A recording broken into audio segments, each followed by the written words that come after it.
What if you have dysphagia, you're on a minced moist diet, and you love fajitas? Well, you're going to call Sympathic John, of course. Today, we've got our steak fajita meat, and we are going to process down to minced and moist. And you'll see this is fast and easy to do. We just put, I have about 9 ounces of cooked fajita meat right here. And I'm just going to throw it in my food processor. And the fun thing about minced and moist is because the meat is so dry, it's not going to process down into a puree. I can just kind of leave it here for a while, wait for it to get down to the right size, which doesn't take very long.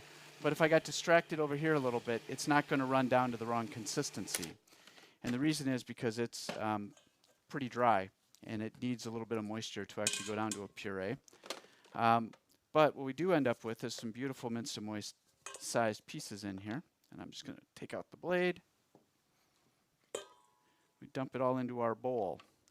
Now I like to call this minced and dry rather than minced and moist. It's all crumbly and it all falls apart. Like if you put this on the spoon, you can see it's just kind of crumbly. It doesn't really stick together the way you want that minced and moist. Part of what IDDSI tried to do when they developed these levels is they tried to give you terminology so that you would intuitively know what level it's supposed to be at. So this is where I add my extremely thick stock. How much? Kind of an eyeball. Half ounce to an ounce of extremely thick stock per ounce of meat. I had about 9 ounces in here, and I can see that that probably was close to enough, but it needs a little bit more. And this is something that you just kind of get used to over time, what's going to be the right amount, provide the lubricity that you're looking for, the moistness in there, so that it really feels like it's something that is minced and moist and not sticky and has a great texture. So this is looking really good at this point.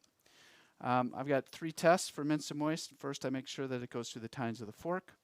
That's not a problem. Second thing, I pick it up, make sure no liquids are dripping off there.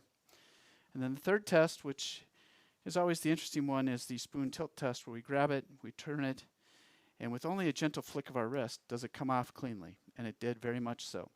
So that tells me it is well processed, well lubricated, and it's not going to lose liquid.